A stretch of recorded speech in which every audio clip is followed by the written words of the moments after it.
10월에 됐기 때문에 진행하겠습니다. 안녕하십니까. 저는 한국부동산금융투자포럼 사무국장 김도석입니다. 오늘 브라운백 세미나 진행과 관련해서 안내 말씀 먼저 드리겠습니다. 우선 전 세계적인 코로나 바이러스 확산으로 그동안 연기되었던 2020년도 제1차 브라운백 세미나에 참석해 주셔서 감사드립니다. 오늘 본 세미나에 앞서서 정부의 코로나19 수도권적 방역 강화에 따라 당부 말씀 먼저 드리겠습니다. 우선 불편하시더라도 세미나 진행 시간에도 마스크 착용을 부탁드리겠습니다. 취식하실 분도 하시고요. 아울러 생활적 거리두기 일환으로서 1인 1테이블 사용하였으면서 본 브라운백 세미나는 간단한 음료와 샌드위치가 제공되었기 때문에 세미나 진행 중에도 취식하셔도 가능합니다. 오늘 브라운백 세미나 진행 순서를 간단하게 말씀을 드리겠습니다. 잠시 후 12시 3분부터 저는 LH 부동산 금융사업처장에 주셨던 한병호 처장님께서 공공임대주택 리츠 성과 분석이라는 주제로 30분간 발표하실 예정이면요. 그 이후에 30분간 토론이 있겠습니다. 그럼 오늘 세미나 진행을 맡아주실 저희 포럼의 학술위원회 부위원장이자 마스턴 투자 운영에 재직하시는 이름도 유명한 박사님을 소개해드리겠습니다.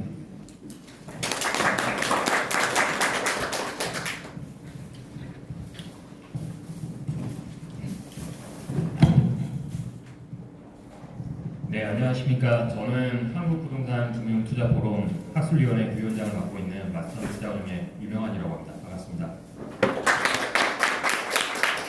네, 금일 바쁘신 가운데 몰두하는 코로나 시국에 불구하고 저희 브라운백 세미나에 참석해 주신 여러분께 감사의 말씀을 드립니다.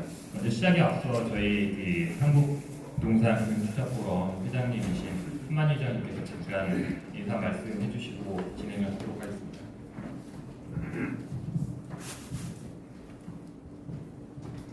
반갑습니다.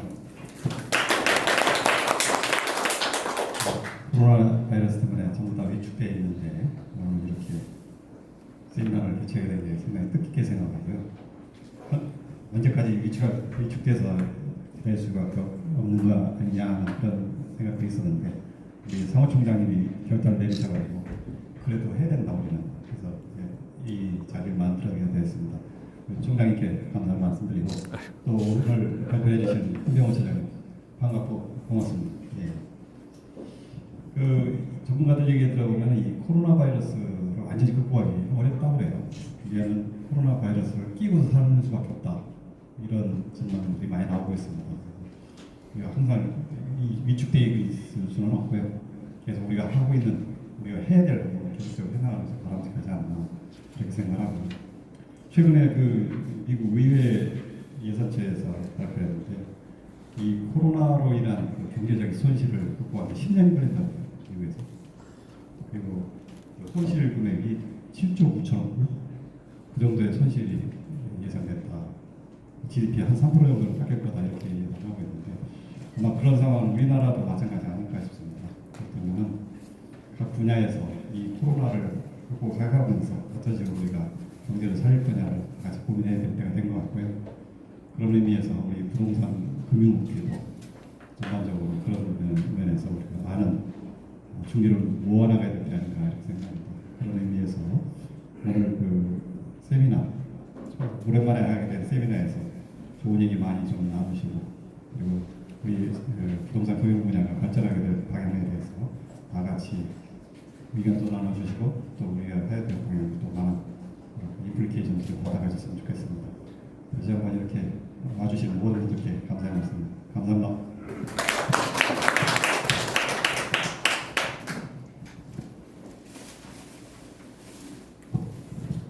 네, 저희 한국부동산금융투자포럼 학술위원회에서는 정기 세미나뿐만이 아니라 브라운백 세미나를 통해서 학계와 업계 그리고 공공과 민간 차원에서 부동산 금융 투자 연구와 전파를 통해서 부동산 금융 투자 산업 및 학술의 발전을 촉진하고자 노력하고 있습니다.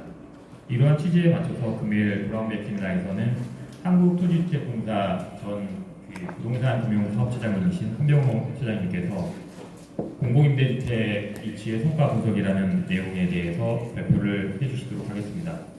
30분 정도 발표를 해주시고 그리고 나서 질의응답 시간을 갖도록 하겠습니다. 박수로 박병호 처장님을 모시도록 하겠습니다.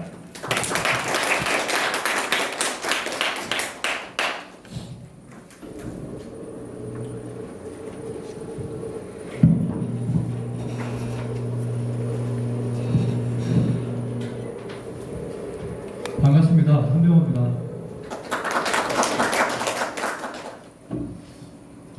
여러 가지 어려운 여건하에서도 이렇게 브라운베 기회를 주셔서 우리 회장님하고 사무총장님, 사무국장님 감사드립니다.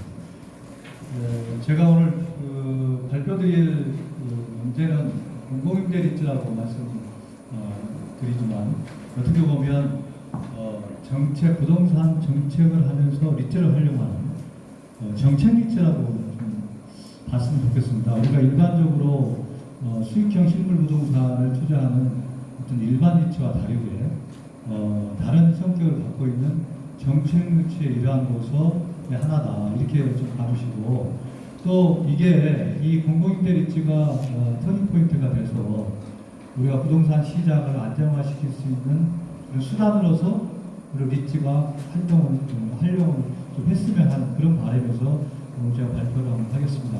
물론 이 내용은 우리 회장님이나 우리 김 실장님이 저보다 더 전문가시고 하지만 제가 이제 실무를 담당하면서 리츠를 설계하고 이렇게 하면서 느꼈던 점을 제 개인적인 생각을 말씀드리겠습니다.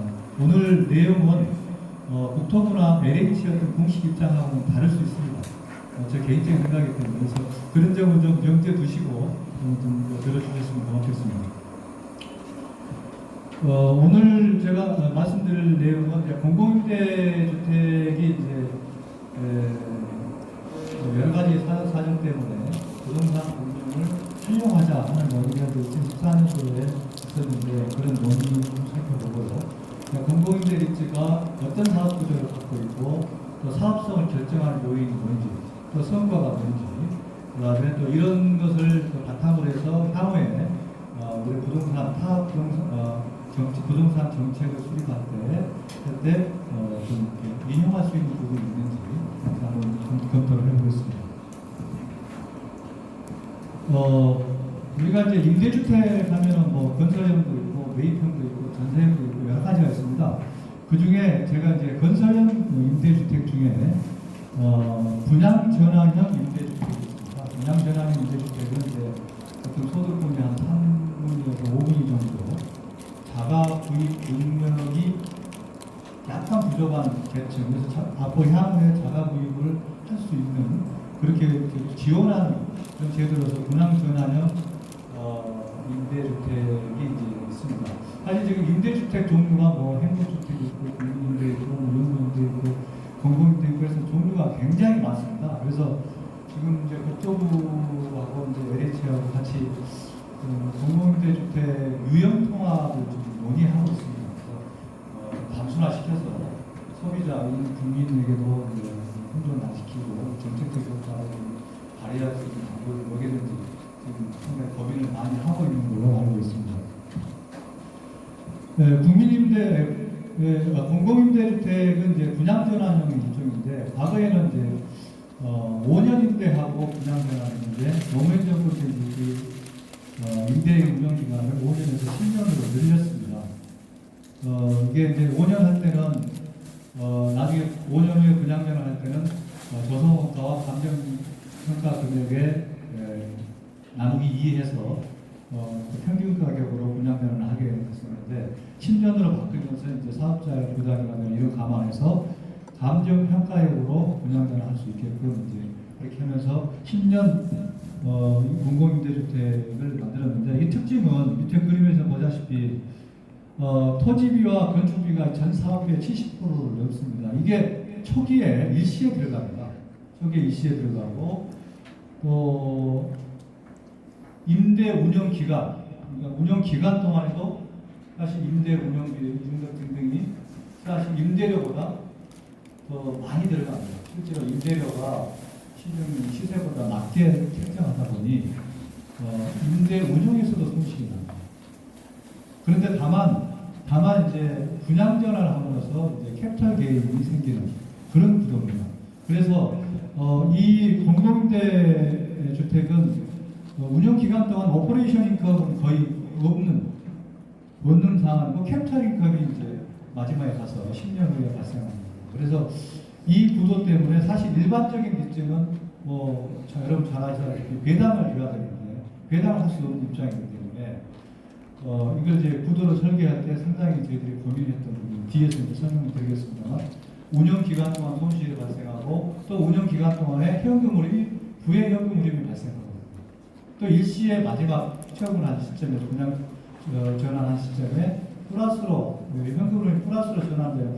그 어떤 특수한 현금 흐름을 어떻게 잘 반영을 할 거냐 하는 것을 저희들이 고민을 많이 했던 상황이고 특히 이제 이렇게 되다 보니 임대주택 사업자는 특히 이제 90% 이상을 차지하고 있는 LH 같은 경우는 재무 상황이 굉장히 안 좋습니다. 토지비 건축비가 계속 묶여 있죠. 임대 기간 동안 계속 묶여 있죠. 또 임대 보증금 받아도 그것도 회계상 부채로 되어집니다. 그래서 계속 부채는 쌓이는 그런 상황이고 2009년도에 이제 토지공사와 주택공사가 통합한 당시에 여러분도 잘 아시겠지만 하루이자가 100억, 부채 규모가 100조가 넘어가고 하루이자가 100억이라는 지금 사회적으로 난리가 났었습니다. 또 그때 당시에 토지공사와 토건과 주공이 통합이 되니까 금융시장에서 채권 인수가 안 됩니다.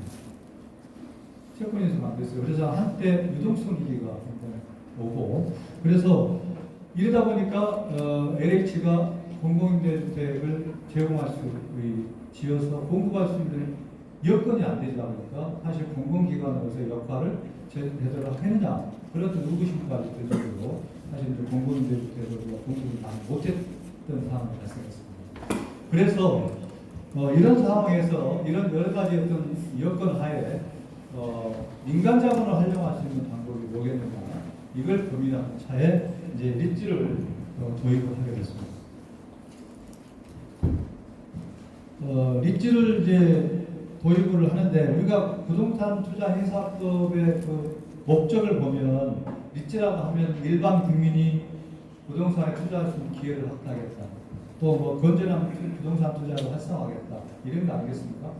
그런데 그거하고는 좀 다른 공공주도에 의해서 일반인이 접근하지 못하는 어떤 그런 빚지를 만들어야 하는 형태였습니다. 아까 특수한 현금 흐름 때문에 그래서 민간이 추구하는 어떤 그 전형적인 금융 기법으로는 빚지를 만들 수 없지만 그래도 LH나 허그나 이런 기관, 공공기관에서 어떤 신용을 보강해서 빚지를 만들어보자. 현금 흐름을 좀 해서 만들어보자. 그래서 2014년도에 이제 정부에서 선진화 방안을 발표를 하게 됩니다. 이때 이제 그가 이제 신장 공공임대가 29,000호 정도 됐던 목표량을 67,000호까지 늘립니다. 3배 이상을 늘리겠다. 이렇게 이제 발표를 합니다. 사실 이제 이 리츠는 제가 아까도 말씀드렸다시피 우리가 일반적으로 수익형 실물 부동산을 투자하는 일반 리츠와는 좀 다른 어떤 공공기관 LH나 기금의 출자, 그다음에 매입 합약, 허브의 지급 보증, 그다음에 사업 기간 중에 배당을 하지 않고 청산시에 배당하는 어떻게 보면 좀 기형적인 상호 중심의 리츠를 만들게 됐습니다. 사실은 이게 이제 좀 앞으로 발전시켜야 할 부분인데요. 이게 뭐 정상적으로 이제는 공공임대 리츠가 털을 잡았으니까 이걸 국민들한테 좀 이렇게 제가 마지막에 와서 제안하겠습니다만 국민들한테 공모로 해서 국민들이 재테크 수단으로 활용할 수 있는 이제 리츠 본연의 목적을 할 수 있는 방법이 있지 않겠나 하는 그런 고민도 좀 해야 될 시기가 아닌가 좀 그렇게 보고 있습니다. 지금 현재 리츠는 리츠의 투자자는 기금과 주택도시 기금과 LH입니다. 공공 부분입니다.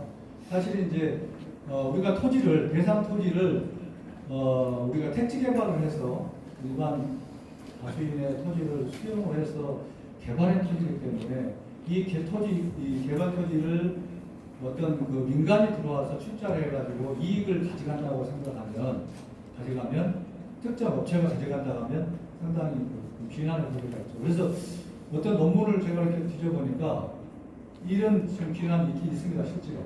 실제로 공공택지 개발 이익은 그 무주택 이제 원주민이나 무주택 서민들을 위해서 주거 안정을 위해서 써야 되는데 사적 소유 대상입니다. 근데 이거는 논문을 쓰실 때 이 구조를 완전 이해가 안 됐던 거로 제가 판단이 됩니다. 그래서 이런 비난도 있긴 있습니다. 그래서 지금은 이제 공공에서 100% 출자하게끔 우리 공공주택특별법에 규정이 되어 있습니다. 그래서 개발 이익은 공공에서 다 100% 기소를 하게끔 그래서 공공성 때문에 이렇게 되어 있습니다. 그리고 리츠가 다만 그렇다 하더라도 공공에서 출자했다 하더라도 리츠는 상속상 주식회사이기 때문에 민간이기 때문에 LH가 직접 사업하는 경우가 약간 차이가 있습니다. LH가 직접 사업하는 경우에는 예를 들어서 최적 종합심사제라든가 공사 발주할 때요. 그 다음에 중소기업 제품 지급자재 의무사항들이라든가 이런 것들이 있습니다. 이런 게 있는데 이게 민간이다 보니까 이 국가계약법이나 이런 것을 적용할 의무가 없어요.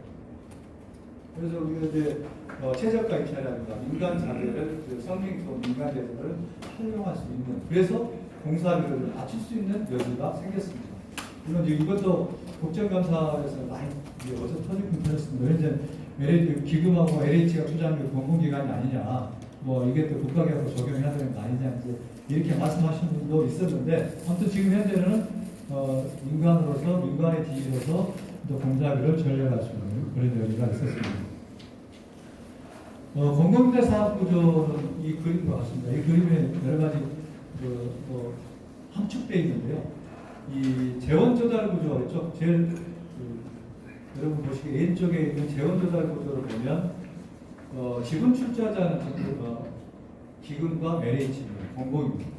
공공이고 이제 그 다음에 융자도 기금 융자도 후순위로 하고 그다음 민간 차입 선순위로 들어옵니다.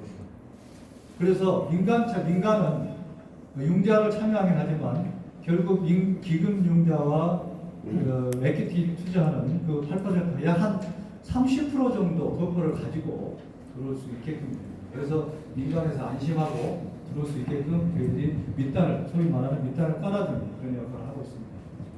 그리고 이렇게 해서 설립된 리츠는 LH의 공동주택입니다. 아까 LH가 택지 개발했던 그 용지를 가지고 사용합니다. 이게 여기서 뒤에서 설명이 나옵니다만 택지를 가져올 때 가격이 LH가 직접 임대주택을 건설할 때와 똑같은 가격으로 갖고 있습니다. 그래서 임대주택 용지는 저소득가 이하, 저소득가 베이스로 가져오고 분양주택 용지는 감정가로 가져오고 그런 같은 구조를 만들었습니다. 여기서 건설사 역할은 리츠의 합의를 받아서 단순 시공하는 그런 역할을 하고 있고요. 마지막에 임차인이 이제 분양 전환을 임대를 하고 임대 기간이 끝나면 임차인에게 분양 전환하는 그리고 분양 전환을 하고 미분양이 됐을 때 미분양 주택에 대해서는 LH가 감정 평가 금액으로 다시 매입을 해주겠다. 자, LH에서는 명분이 있는 게 LH에서는 계속 주거복지로 임대주택을 활용해야 되기 때문에 필요하기 때문에 임대주택은 우리가 아파트를 매입을 해주겠다. 자, 이렇게 되고요. 또 여기서 AMC 자산관리는 공공에서 LH에서 하고 있습니다. 그래서 LH에서 하기 때문에 공공에서 한다 해서 품질이 꼭 좋다고 할 수는 없지만 품질 관리라든지 일정 관리라든가 또 인허가 리스크 이런 것을 다 좀 해치할 수 있는 그런 계획을 마련했습니다. 이제 크게 보면 이제 금방 설명했던 내용인데요. 이제 기금과 LH가 공동 출자하고 여기서 출자 비율을 아주 낮게 했습니다. 융자 비율을 높게 했습니다. 이건 이제 출자 비율을 8%밖에 하지 않은 이유는 이제 사실 정부 재정을 이용하지 않고 민간 재원을 이용하면서 사업을 하자는 게 큰 목적이고요. 두 번째로는 이게 출자가 많으면 공공에서 LH와 기금이 출자가 500억 이상 넘어가면 예타를 받아야 돼요. 그래서 기간이 많이 걸리거든요. 그래서 우리가 적정 시점에 타임리하게 임대주택을 공급할 수 없는 그런 단점이 생깁니다. 그리고 또 결정적으로 또 LH는 이 출자 전체 출자 금액의 20% 미만만 또 출자를 했습니다. 그전에 8%에서 1.6%면 20% 이하로 했는데 이것은 또 우리 이제 이게 만약에 20%가 초과되고 실질적인 지배권이 되면 회계상 연결 회계를 해야 되기 때문에 그러면 연결 회계를 하게 되면 LH 입장에서는 부채가 고스란히 또 리츠의 부채가 고스란히 LH 부채가 되기 때문에 실효성 측면에서 20% 미만으로 해서 부고프 문제를 해결했습니다. 그래서 이제 실제로 그때 당시 어떤 여러 가지 여건 때문에 출자비를 많이 늘리고 또 공공에서 출자하고 융자는 민간 부분 베이스로 융자비를 많이 늘렸습니다. 그리고 주택을 건설하고 임대 운영하는 그 주체는 AMC는 LH가 공공 부분이 하면서 인허가와 시공 리스크, 준공 리스크를 공사 리스크를 줄일 수 있었습니다.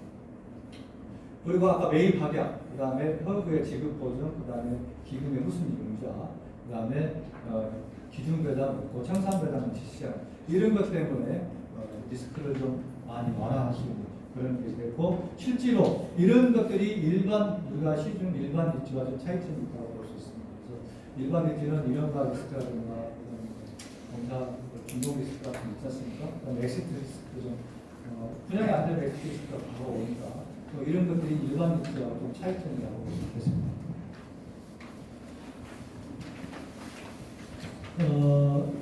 여기서 잠깐 제가 하나 공공 지원 민간임대주택 입지가 있습니다. 이것은 이제 제가 민간에서 오신 분이 좀 계실 것 같아서 우리가 공공임대하고 좀 약간의 차이점을 한번 설명을 드리고자 일단 표시를 했습니다. 이것은 지분 출자자를 보면은 민간이 있습니다. LH가 빠지고 민간이 들어가 있죠. 이 민간의 대부분은 여기에 건설사, 시공을 하는 건설사가 일부 들어가 있습니다. 일부 들어가 있고, 그 다음에, 여기는 이제 주택, 도시기금에서 융자도 하고, 그 구조는 비슷합니다.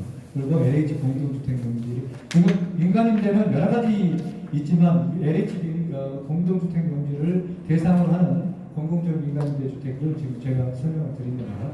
그래서, 주택관리, 임대관리업자가 있고, 임차인에서 또 AMC도 민간입니다. 이런 차이점이 있습니다. 근데 이제 이게 전 정권에, 박근혜 정권 때, 이제 정부 때 이게 뉴스테이로 해서 시작이 됐는데, 현 정부 넘어오면서 공공성 강화로 인해서 상당히 이제 좀 다르게 변색이 됐습니다. 그때 당시에 처음에 시작할 때는 임대료도 이게 이제 대상이 타겟이 중산층이었기 때문에 무주택 서민이 아니고 중산층이었기 때문에 임대료도 시세대로 받아라. 그리고 이제 분양 전환에 대한 규정도 없었습니다.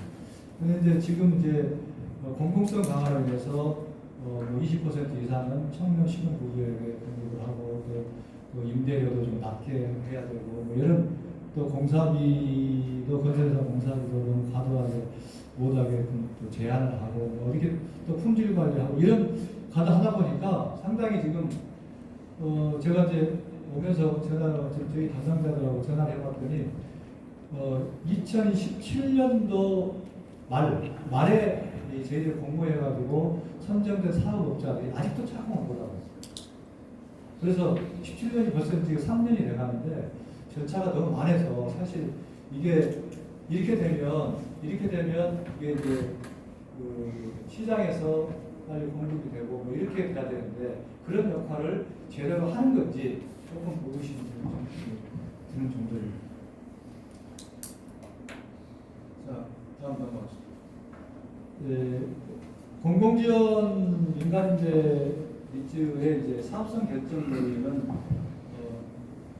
이제 잘 아시다시피 임대보증금, 임대료 매우 많은 그 다음에 임대기간 종료 후에 분양 제한 가격, 그 그다음에 이제 지출 부분은 토지비와 건축비와 재원 조달 비용, 리츠 부조화 비용 이렇게 들어갑니다.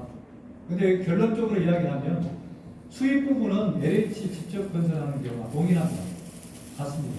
그리고 지출 부분도 토지는 같습니다. 토지 공급 가액은 임대주택 우리가 LH가 직접 건설하는 경우가 같게 되어 있습니다. 여기서 임대료는 여러분 잘 아시다시피 표준 임대료, 표준 임대 보증금이라든가 표준 임대료 이하에서 결정되기 때문에 이것도 굉장히 어떻게 보면 수요자 입장에서는, 국민의 입장에서는 동일한 어떤 임대 가격을 지불하고 리즈로 함으로써 더 많은 임대주택을 공급받을 수 있는 그런 기회가 생긴 거죠. 토지 같은 경우는 LH가 하면 직접 예를 들어 수도권, 또 지방 이렇게 하나하나 하게 되면 지방은 상당히 손실이 많이 납니다. 사실은 분양 전환 가격도 상당히 낮고 나중에 그 감정평가 하더라도 조성가를 밑도는 경우도 있습니다. 그런데 리즈로 하게 되면 이게 포트폴리오를 만듭니다. 그래서 한 3개 내지 7개의 지구를 이렇게 포트폴리오를 만듭니다. 그래서 우량 사업지구하고 서울에 있는 수도권에 있는 우량 사업지구와 지방에 있는 비우량 지구를 이렇게 묶어서 하나로 여기 하나의 리즈를 만들게 됩니다. 그렇게 되면 전국적으로 골고루 임대주택을 공급할 수가 있고 또 리즈도 수익성을 좀 일정 부분 수익성을 확보할 수 있는 그런 기회를 리즈이기 때문에 가능했던 겁니다. 그 다음에 건축공사비도 LH 같은 경우는 이제 종합심사제랍니다. 종합심사제라는 게 공사 수행 능력이라든가 입찰 금액이라든가 사회적 책임이라든가 이런 것들을 좀 해가지고 종합해서 점수를 내는 건데 사실 그렇게 하게 돼 있는데 이제 리즈의 경우는 최저가로 했어요. 최저가로 하고 최저가 낙찰률이 보통 한 70% 이쪽 저쪽입니다. 70%가 약간 넘는 그 정도인데 종합심사제는 낙찰할 때 한 75% 정도 되는데 이게 설계 변경을 하게 되면 준공하고 나면 종합심사제가 한 80% 정도까지 가게 됩니다. 그래서 결국 최저가하고 종합심사제하고 차이가 한 7에서 8% 정도 이 정도 차이가 납니다. 기술 공모 방식도 우리가 이제 리즈에서 일부 사용을 했는데 그건 기술 공모 방식은 종합심사제하고 거의 유사한 정도 수준의 낙찰률을 보이고 있습니다. 그래서 리즈의 경우에 이제 그 최저가 입찰제를 활용할 수 있다는 점 이게 굉장히 큰 장점이었습니다. 그리고 아까 이야기했듯이 이제 중소기업 지급자재 사용 의무 이런 것들이 이제 국가기업법을 적용하지 않아도 된다는 그런 어떤 이점이 있어서 품질이 좀 좋은 자재를 좀 활용할 수 있는 그런 장점이 있었습니다. 재원 조달 비용입니다. 재원 조달 비용은 트렌치를 저희들이 한 적인데 다음 페이지. 이게 이제 저희들이 이제 자금을 이렇게 차입할 수 있는 이제 구조인데요. 이게 기간의 감에 따라서 이게 초반기에는 이 토지비와 공사비가 들어가기 때문에 좀 대규모로 필요합니다. 필요한데 여기에 보면 트렌치 A라고 되어 있는 부분, 그 다음에 트렌치 B, 트렌치 C 있는데 트렌치 C는 택지비는 어차피 이게 분양 전환할 때까지 가지고 가야 되기 때문에 장기로 가져가고 그 다음에 트렌치 B는 B와 A는 나중에 임대보증금을 받으면 입주하면 임대보증금을 받지 않습니까? 임대보증금을 받으면 상환할 수 있는 자금입니다. 이게 그래서 공사비 같은 경우는 이제 바로 상환하고 그 다음에 이제 트렌치 B1이라고 있습니다. 이건 이제 트렌치 B는 임대 운영 기간 동안에 임대 보증금이나 임대를 받으면 상환하는 금액인데 예를 들어서 전출입이 있다든가 나간다 공실이 좀 갑작스럽게 많이 생긴다든가 이런 것들을 감안해서 미스매칭이 좀 안 되는 경우에 우리가 한도 대출을 이용해서 마이너스 대출처럼 이자가 평소에 발생하지 않지만 쓸 때만 이자가 발생하는 그런 어떤 대출을 일으키고 그래서 대출을 우리가 이제 한도 대출이나 일반 대출이나 이런 것들을 이용해서 또 기간을 짧게 갈 것이냐 길게 갈 것이냐 뭐 이런 것들을 이용을 해서 재원 조달 비용을 낮출 수 있었습니다. 우리가 LH에서 직접 사업하면, 기업에서 직접 사업하면 이 특정 프로젝트와 관계없이 회사 전체의 어떤 자금 수급 계획에 의해서 대규모 자금을 장기 30년 뭐 이렇게 뭐 50년 뭐 장기로 이렇게 조달을 하거든요. 그러나 리츠의 경우에는 그 프로젝트 상황에 맞게 맞춤형 자금 조달을 함으로써 재원 조달 비용을 절약할 수 있었다는 겁니다. 근데 여기서 이제 앞으로 좀 재원 조달 비용을 이제 여기서 작년에 국토부에서 리츠의 신용 평가를 하자하고 이제 활성화 정책을 내놨습니다. 지금 시장에서는 별로 달갑지 않게 생각하지만 오히려 리츠 입장에서는 이걸 비용을 절감할 수 있는, 우리가 등급을 받아서 채권을 발행해서 싼 비용으로 채권을 발행한다든가 또 해외 자금을 차입한다든가 이렇게 할 수 있으면 더 좋지 않겠냐 저는 개인적으로 생각합니다. 그런데 여기서 좀 아쉬운 게 제가 국토부에도 좀 이야기했는데 지금 이 리츠사의 신용평가를 서신평이나 한신평 뭐 이런 데서 지금 하고 있어요.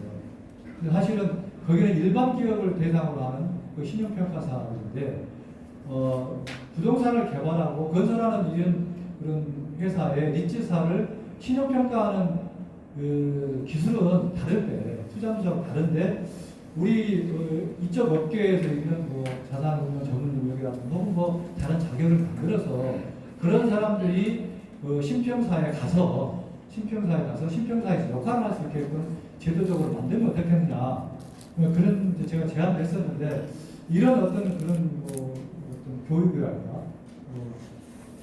투자식도 전략 분석이라든가 투자 분석 이런 것을 우리가 이제 어떤 포럼이 있으니까 이런 포럼에서 역할을 해서 그런 역할을 우리가 했으면 좋겠다. 전문가를 좀 양성을 좀 했으면 좋겠다는 것을 한번 말씀을 드리고 싶습니다.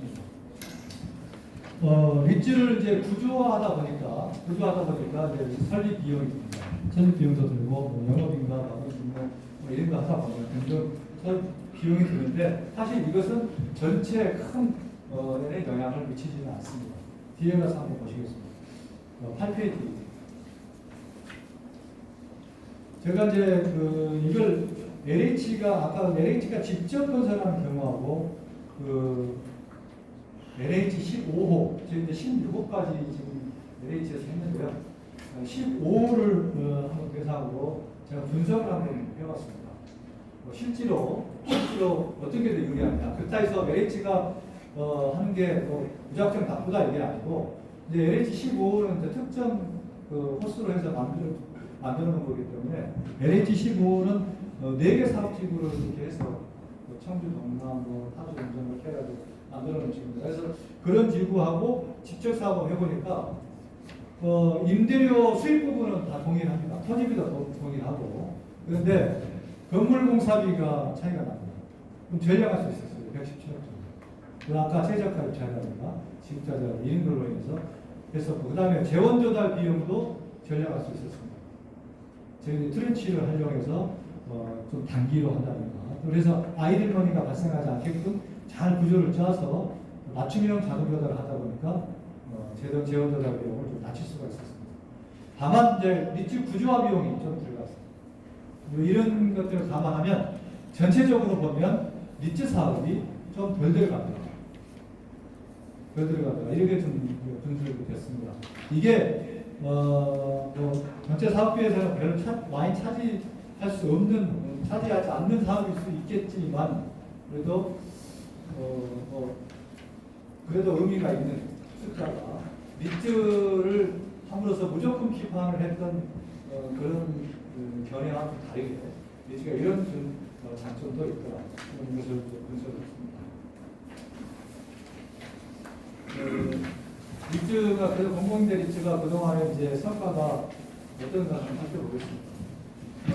소비자 입장에서는, 자 국민의 입장에서는 동일한 가격, 아까 우리가 수입 임대료는 동일하다 했었습니까? 동일한 가격에 더 많은 27,000호, 25,000호 정도 됐던 것을 67,000호 우리가 공급을 하겠다고 국토부에 발표했지 않습니까? 실제로 그 정도 했습니다. 공급. 그러니까 3배, 거의 한 2.5배 이상을 또 공급을 했던 거고, 또 만족도 조사를 저희 LH에서 매년 실시하는 주거 만족도 조사가 있습니다. 이제 저희 아파트 입주한 한 3,350명 정도 해서 만족도 조사를 해봤는데, 그 밑에 보다시피 공동임대 입주가 만족도가 제일 높았습니다. 분양주택이나 우리가 LH가 직접 건설하는 아파트보다 공공임대 입주 아파트가 만족도가 높았습니다. 이게 이제 원인을 저희들이 가만히 곰곰이 생각해 보니까 민간 자재를 많이 사용했고 또 민간 브랜드를 사용을 했던 거고요. 그다음에 또 이제 이게 그 소비자 만족이 이제 돈을 100% 다 지불한 경우와 100% 지불하지 않은 경우에 만족도가 좀 100% 지불하지 않은 경우에 만족도가 높게 나오네요. 그런 특성이 있었습니다. 그래서 어쨌든 간에 공공임대 입주가 만족도가 다른 어떤 일반 주택보다 공공주택보다 더 많은 나왔습니다. 사업 수행자 입장에서는 이제 뭐 당연히 LH 입장에 한번 살펴보겠습니다. LH 입장에서는 이 전체 사업비가 9,300억짜리인데 9,300억짜리를 181억 출자해놓고 사업을 하는 거죠. 결국은 9,100억을 외부에서 차입해가지고 하는 거고, 또 LH도 어떤 이 공공임대 입주를 하기 전에 보다 상당히 부채를 감수했는데, 공공임대 입주만 해서 제가 순수하게 따져보니까 공공임대 입주를 해서 안 할 때보다 약 10조 정도, 여기는 한 5조 정도 감축이 됐습니다. 10조 정도가 리츠를 함으로써 감소된 효과가 있습니다. 우리가 토지비를 조기 회수하고 공사비를 우리 LH명을 하지 않고 리츠명으로 조달하기 때문에 여기서 전략할 수 있는 게 약 10조 정도 됐었습니다. 그리고 실제로 공급도 많은 아까 이야기했던 2014년 이후에 LH 경우에 6만 1,000억을 공급을 했고요. 그리고 이제 우리 금융시장, 또 리츠 시장에서도 사실은 이제 리츠 자산이 작년 연말로 한 52조 정도 규모가 되는데 주택이 32조입니다. 그러니까 이 주택의 대부분은 공공임대 리츠가 차지하고 있습니다. 그래서 이 공공임대 리츠가 우리 리츠 시장 발전에 크게 기여를 했다. 저는 이렇게 말씀드리고 싶습니다. 마지막으로 이제 좀 뭐 급하게 시간이 짧아서 급하게 말씀드린다면 마지막으로 향후 과제랄까요? 제가 생각했던 바로 몇 가지 말씀을 드리겠습니다. 그림을 좀 앞에